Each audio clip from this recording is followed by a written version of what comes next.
Bon, on est en sortie de crise, mais l'immobilier déjà se décompose en 3 métiers. Il y a le métier de transaction immobilière, le plus connu, j'allais dire, le plus classique, de la vente immobilière donc. Ensuite, vous avez le métier du syndic d'immobilier. Et dans le Var, les syndics professionnels gèrent 90% du patrimoine immobilier varois. Donc c'est très important. Donc la problématique du logement, on est au centre de cette problématique. Et puis le troisième métier, c'est la gestion immobilière, la gestion donc locative.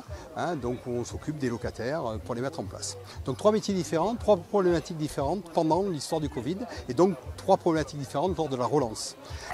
Aujourd'hui, on peut dire que là, par exemple, le métier qui a été le plus impacté pendant le confinement, c'est bien entendu la transaction immobilière qui a été à l'arrêt complètement, plus de ventes, plus de visites, bien évidemment. Et par contre, en termes de relance, c'est le métier qui se relance le plus rapidement et de façon extrêmement dynamique en ce moment. Les gens achètent. On signe énormément de compromis, on commence à se poser des problématiques de stock. On a, voilà, je crois que dans le Var, aujourd'hui, la dynamique immobilière de la transaction est en train de redémarrer. À l'inverse, là où on a amorti, on a pu continuer à travailler partiellement, mais quand même le syndic de copropriété, on a continué à travailler dans le syndic de copropriété, on a continué à gérer les problématiques immobilières. Si un portail ne marche pas, un ascenseur ne marche pas, on était obligé d'intervenir, même pendant le confinement. Et là, contrairement à la transaction immobilière, nous souhaitions que le syndic, le métier de syndic immobilier redémarre, notamment avec des assemblées générales de copropriétaires. Et aujourd'hui, on ne peut toujours pas réunir les assemblées générales de copropriétaires. Alors, on essaie de passer en webinaire, mais vous imaginez bien que les gens ne sont pas tous équipés dans les copropriétés, les personnes âgées, etc. Et qu'aujourd'hui, on n'a pas encore résolu cette équation de faire notamment nos assemblées générales de copropriétaires.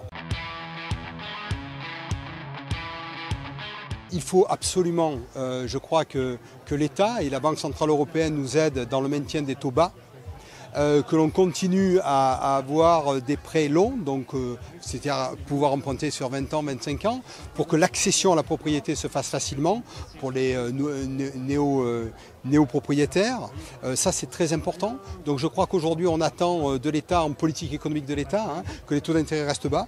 Ça, alors que l'État français s'est endetté pour soutenir économiquement toutes les entreprises.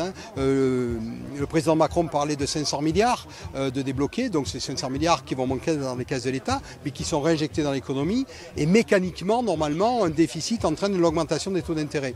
Donc nous, la demande première, c'est que ces taux d'intérêt soient maintenus bas.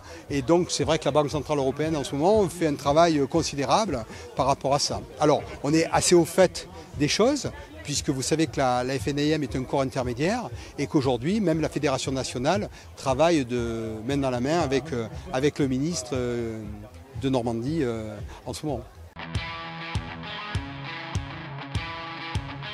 Le premier phénomène, c'est d'abord la croissance démographique. Le Var est un département extrêmement dynamique sur sa croissance démographique.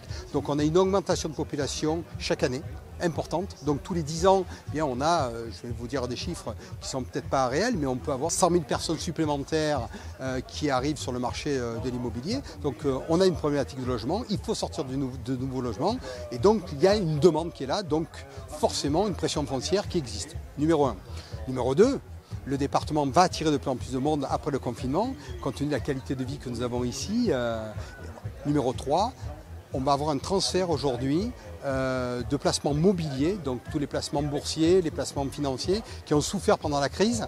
Les gens qui avaient ces placements-là ont eu un peu peur de perdre de l'argent et ils vont retourner vers la pierre pour des placements plus sécures, plus durables. Et la pierre donc va être un investissement aujourd'hui, j'allais dire, réconforté. Donc les 3 phénomènes cumulés font que la dynamique dans le Var est tout à fait particulière. Le concept, je pense qu'il est assez formidable parce que d'abord ça permet de croiser diverses personnes et croiser des points de vue c'est toujours bon. Donc rencontrer l'autre c'est toujours une rencontre étonnante et constructive. Donc je crois qu'il faut jamais travailler dans les oppositions mais il faut additionner les compétences et donc si on additionne les compétences forcément on obtient de magnifiques résultats.